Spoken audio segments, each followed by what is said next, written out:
Good morning, good afternoon. ये मैंने business studies का डेमो लेक्चर रिकॉर्ड किया है जो मैंने फेस टू फेस बैच में पढ़ाया है। तो इसके पहले मैं डिस्क्लेमर का ये वीडियो बना रहा हूँ कि मैंने बच्चों को ये वाली बुक रिकमेंड की है। देखो, जो मेरी बिजनेस स्टडीज़ की बुक है उसको मैंने रिकमेंड किया है। तो डिस्क्रिप्शन बॉक्स में मैं इसकी डिटेल डाल दूंगा। अगर आपको ये बुक चाहिए जिससे मैं क्लास में पढ़ा रहा हूँ तो आप मुझसे व्हाट्सएप करके इसकी डिटेल बुक की मांग सकते हैं। जहाँ पे भी आप पढ़ रहे हैं आपके पास ये बुक डिलीवर हो जाएगी। ये बुक दो तरीके से है जिससे मैं लेक्चर दे रहा हूँ। एक समरी बुक भी है और एक हमारे पास पूरी डिटेल बुक भी है। समरी बुक मेरे ख्याल से ये 120 पेज में पूरा आपका बीएसटी मैंने समराइज नोट्स तरीके से पढ़ाया है। और जो डिटेल बुक होगी वो आपकी 250 प्लस होगी, जिसमें आपके क्वेश्चंस केस स्टडीज सारे उसमें कवर होंगे। तो जो भी आपकी बुक की रिक्वायरमेंट है वो ले लो। सेकेंडली, मैंने इस डेमो क्लास में चैप्टर नंबर 3 से स्टार्ट किया है, that is business environment, right. तो वहाँ से हम लोग शुरू करेंगे। तो एक तरीके से डेमो ही है। बाकी डिटेल के लिए आप फेस टू फेस बैच में भी आ सकते हो। ऑनलाइन अगर आप लेना चाहते हो तो ऑनलाइन फैसिलिटी भी अवेलेबल है। ऑनलाइन पर्सनल क्लास ले सकते हैं, आप बैच ज्वाइन कर सकते हैं, या फिर आपको मेरी पेन ड्राइव या गूगल ड्राइव में रिकॉर्डेड सेशन चाहिए जो मैं आपको सेंड कर दूं। आप उसको देख के व्हाट्सएप में मुझसे क्वेरी पूछ सकते हैं और उसके लिए कोई भी टाइम बाउंडेशन नहीं, राइट। तो चलिए क्लास का डेमो देखिए, फिर जैसा भी हो आप कमेंट करके मुझे बताइएगा, राइट। Thank you. चलिए देखो, बिजनेस स्टडीज क्लास 12 में सबसे पहले आप इंडेक्स निकाल लो। ठीक है, इंडेक्स एक बार पूरा गो थ्रू कर लेते हैं कि हमारे पास क्या क्या चैप्टर्स हैं और किसमें कितना लेक्चर लगेगा। मैंने सब कुछ दे रखा है, ठीक है। किसमें हम कितनी क्लास लगाएंगे ये सब मैंने मैक्सिमम दे रखा है। तो हमारे पास बिजनेस स्टडीज क्लास 12 में देखिए, nature of management, principles of management, business environment, planning, organising, staffing, directing, controlling, financial management, financial market, marketing management, consumer protection. कितने चैप्टर हो गए?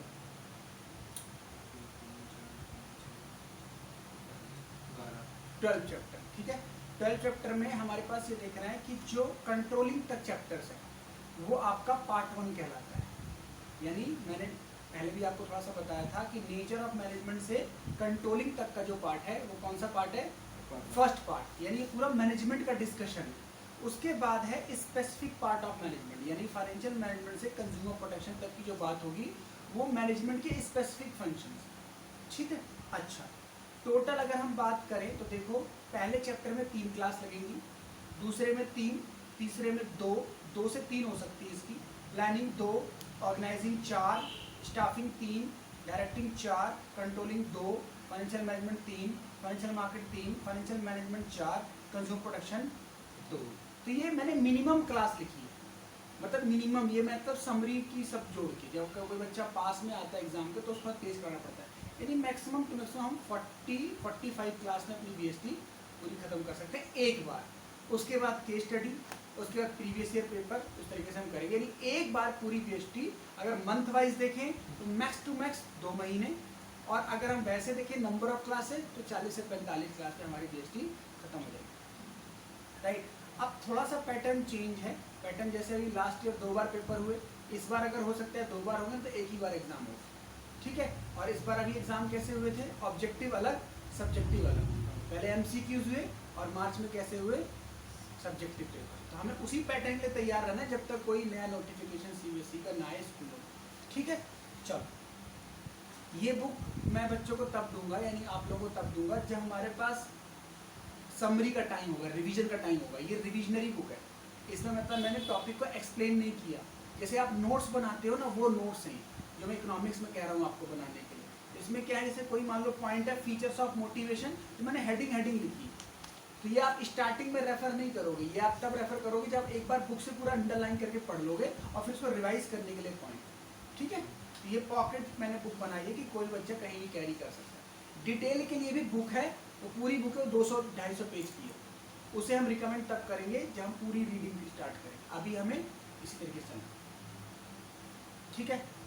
चलो देखो आप, तो पहले मैं हमेशा स्टार्ट कराता हूँ चैप्टर बिजनेस एनवायरमेंट्स, यानी मैं हमेशा चैप्टर 3 स्टार्ट कराता हूँ कि बिजनेस करने से पहले जरा हम बिजनेस एनवायरमेंट को समझें, ठीक है।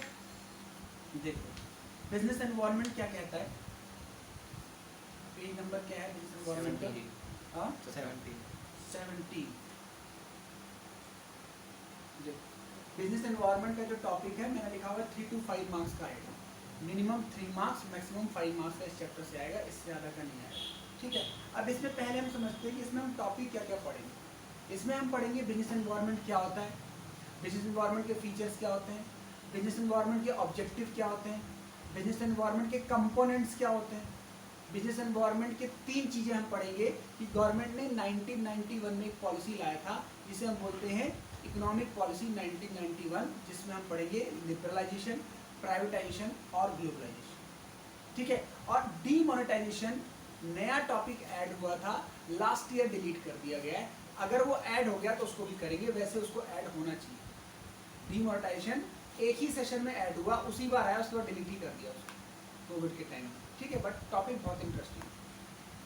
तो जो जो कंफर्म टॉपिक है वो हम करेंगे, जो डाउटफुल है तब करेंगे जब आपका सिलेबस आपको मिल जाएगा कि ये टॉपिक आ रहा है, ये नहीं आ रहा है। ठीक है, चलो बिजनेस एनवायरनमेंट की मीनिंग देखिए आप। Business environment means the sum total of all individuals, institutions and other forces that are outside the control of business enterprise but they may affect its performance. Business environment वो सारी चीजें हैं, चाहे वो individual level पे हो या whole level पे हो। जैसे मान लीजिए एक कोचिंग इंस्टीट्यूट को चलाने के लिए कई सारे फैक्टर डिसाइड करने होते हैं। कोचिंग इंस्टीट्यूट की जगह कहाँ होगी मैटर करता है। जितने अच्छे जगह में कोचिंग इंस्टीट्यूट होगा उतना आपका ज़्यादा कैपेसिटी होगा अर्निंग। कितने टीचर्स होंगे, क्या लेवल पे आप पढ़ाओगे, मतलब क्लास क्या होगी, ठीक है, उसका फी स्ट्रक्चर क्या होगा, ठीक है ना, उसकी टाइमिंग क्या होगी और उसका स्पेस कितना होगा।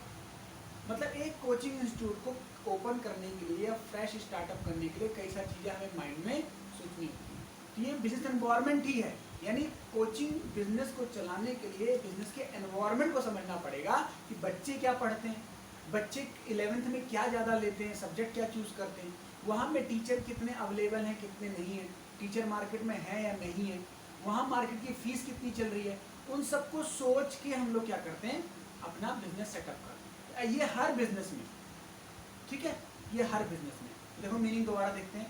Business environment means sum total of all individuals, institution and other forces. लोगों को भी देखना है, इंस्टीट्यूशंस को भी देखना है और अदर फोर्सेस को देखना है outside the control of business, जो हमारे कंट्रोल में नहीं है। देखो बच्चे मेरे पास आएंगे नहीं आएंगे, मेरे कंट्रोल में नहीं है। मैं ज़्यादा क्या कर सकता हूँ, मार्केटिंग कर सकता हूँ, एडवर्टीजमेंट कर सकता हूँ, लेकिन मैं घर घर से तो नहीं उठा ला सकता।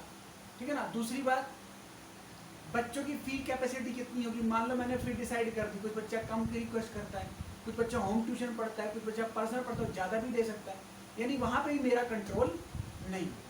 ठीक है ना। एक बच्चा मेरे पास पढ़ने आता है, वो मेरे पास पूरे साल भर रहेगा नहीं रहेगा, बीच में उसको कोई प्रॉब्लम हो जाए, ये भी मेरे हाथ में नहीं। तो हम सिर्फ कर क्या सकते हैं, बिजनेस एनवायरनमेंट को समझ सकते हैं, उसके अकॉर्डिंग एक्शन ले सकते हैं। एक में बीएसटी समझा रही है कि कल के दिन आप वो कोई बड़ी कंपनी चलाना तो उन सारे फैक्टर को समझने के लायक हो जाना कि कंपनी में कुछ भी हो सकता है, बिजनेस में कुछ भी हो सकता है। जैसे कोविड के टाइम पे मान लो कई सारे बिजनेस बंद हो गए, लेकिन बहुत सारे बिजनेस चालू भी थे जो घर से काम कर रहे हैं। डॉक्टर्स का काम चल रहा है ना, ग्रोसरीज का काम चल रहा है। तो यानी बिजनेस एनवायरनमेंट में भी कई सारी ड्रॉबैक्स भी, कई सारे फीचर्स भी। कोविड ने कई सारों की तबाही भी लाई, कई सारों की वाहवाही भी हो गई, है ना। ऑनलाइन प्लेटफॉर्म में बहुत सारा पैसा कमाया कोचिंग इंस्टीट्यूट ने, डॉक्टर्स ने खूब पैसा कमाया, लोगों को बहुत बहुत तरीके से उनकी मदद करके या बिल बना के जो भी है। ठीक है। तो एनवायरनमेंट को बिना समझे अगर आप बिजनेस हम सेटअप करेंगे तो हमारा बिजनेस फेल हो जाएगा। यही ये चैप्टर पढ़ा रहा है। ठीक है। अब एक टॉपिक पे आओ, पेज पलटा के।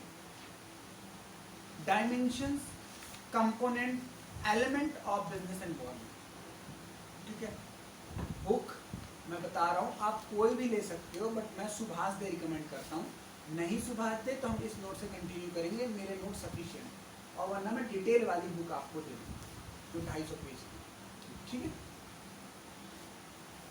देख, dimensions, component, element of business environment. एक बिजनेस एनवायरनमेंट में कितनी चीजें हैं उसको 5 कैटेगरी में बांटा गया है। ठीक है।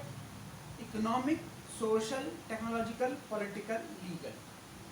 ये एनवायरनमेंट होते हैं एक बिजनेस पूरे समझने के लिए, यानी एक एक ना करके हमने कैटेगरी बना दी है कि इन चीजों को समझ लो, आप एनवायरनमेंट को समझ गए, ये माना जाएगा। ठीक है।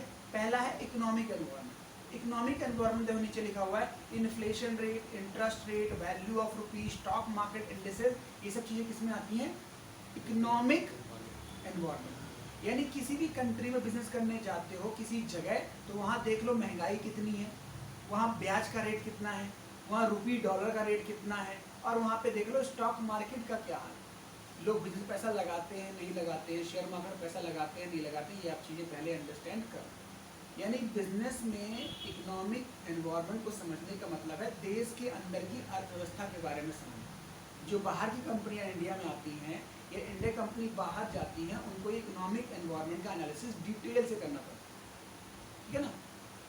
दूसरा है social environment, custom and tradition, society expectation from business values. जिस जगह आप बिजनेस ओपन करना चाहते हो वहाँ का सोशल रिलेशन क्या है, वहाँ के कस्टम्स क्या है, वहाँ वैल्यूज़ क्या है, वहाँ एथिक्स क्या है, वहाँ कल्चर क्या है।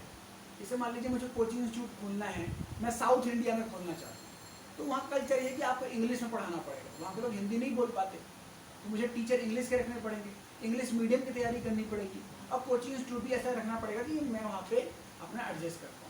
नॉर्थ इंडिया में इंग्लिश में लोग नहीं पढ़ना चाहते, पढ़ते इंग्लिश में बट वो पढ़ना चाहते हैं हिंदी से, उनको एग्जाम इंग्लिश में देना है but they can only understand the local language, ठीक है।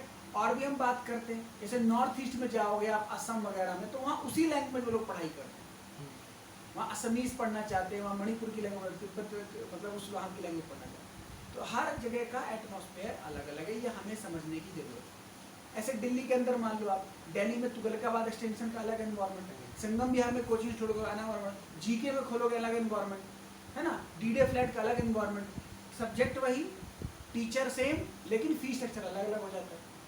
ये क्या है, इकोनॉमिक एनवायरमेंट, जगह, एरिया। सोशल एनवायरमेंट में हमने क्या पढ़ा, समाज के लोग कैसे, उनकी थिंकिंग कैसी, उनकी वैल्यूज कितनी, उनका कल्चर क्या है। जैसे कुछ लोग खाने में बड़ी कंजूसी करते हैं, उनकी मेंटालिटी क्या है, बहुत खर्चा है, कंजूसी करते हैं। कुछ लोग उल्टे होते हैं, खाने में कुछ पैसा खर्च कर कहीं और बचा लेते हैं। कुछ लोग घूमने के बहुत शौकीन होते हैं, कुछ लोग घूमना पसंद नहीं करते, मतलब सबकी मेंटालिटी अलग है। कोई लोग कपड़ों में खर्च करते हैं, सबकी अलग अलग मेंटालिटी। तो हमने समझा कौन से लोगों की मेंटालिटी हमसे मैच कर रही है हमारे बिजनेस के प्रोडक्ट्स, हमें वहाँ पे अपना ओपन करना। पॉलिटिकल एनवायरनमेंट देखो, पॉलिटिकल एनवायरनमेंट, पॉलिटिकल मतलब stability, peace, attitude of elected government. जिस भी देश में आप जाओगे वहाँ की गवर्नमेंट मैटर करती है कैसी, उसकी मेंटालिटी क्या है, उसका एजेंडा क्या है, उसका ऑब्जेक्टिव क्या है, वो क्या सोच के देश को चला रही है, और वो कितनी स्टेबल है। ऐसा तो नहीं वहाँ की गवर्नमेंट बदलती रहती है, समझो मेरी बात को। जैसे हम इंडिया की बात करें, इंडिया में कई ऐसे स्टेट हैं, राज्य हैं जहाँ पे गवर्नमेंट जल्दी जल्दी बदलती है, मतलब 5 साल कोई और, फिर कोई और, फिर कोई और कई स्टेट ऐसे हैं 20-20 साल से वही गवर्नमेंट है। जैसे गुजरात में कई सालों से बीजेपी है, मतलब 15-20-25 सालों से, है ना। जैसे कांग्रेस, पंजाब में कई सालों से कांग्रेस थी, अब आम आदमी पार्टी आ गई, समझ लो। तो मतलब ये क्या है, स्टेबिलिटी ऑफ गवर्नमेंट।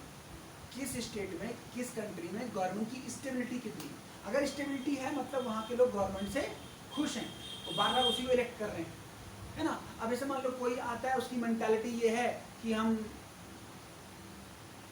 देश के बाहर के लोगों को भगा देंगे, हम यही के लोगों को बढ़ावा देंगे, है ना, बाहर की कंपनियों को भगा देंगे। मतलब देश चलाने का तरीका क्या है, कोई गवर्नमेंट ऐसी है, हम बाहर के लोगों को बुलाएंगे, बाहर से पैसा लगाएंगे, बाहर से लोगों को बोलेंगे इन्वेस्ट करो।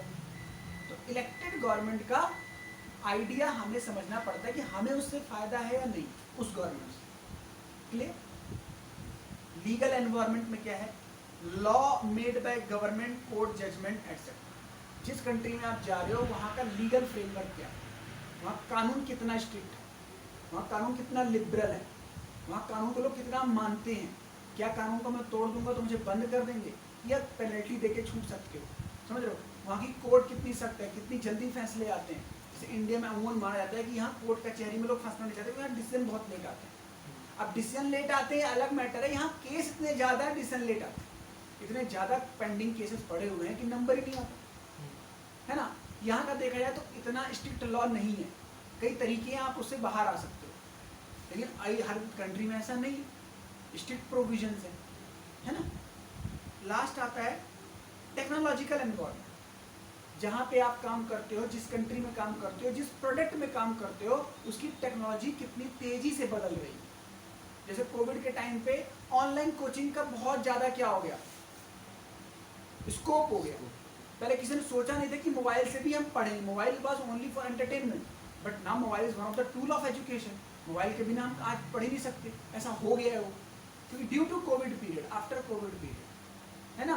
बहुत सारी चीज़ें ऐसी हो गई है कि हम पसंद ही करते हैं यूट्यूब से पढ़ना। हम कितनी भी कोचिंग ले लें, हमें रात में यूट्यूब में वीडियो देखनी पड़ती है, यार एक रिवीजन देख लेते हैं, एक डाउट है। मतलब now we are comfortable with online classes.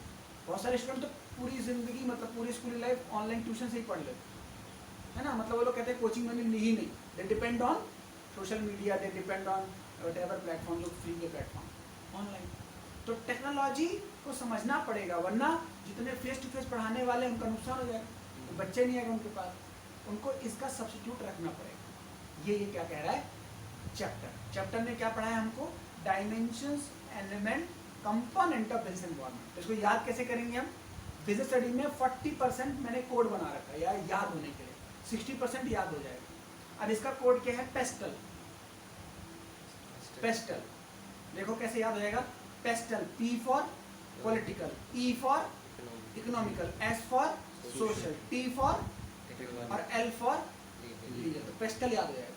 तो बिजनेस एनवायरनमेंट के 5 फैक्टर हैं अब पेस्टल, ठीक है। चलो ये समझ में आ गया, राइट।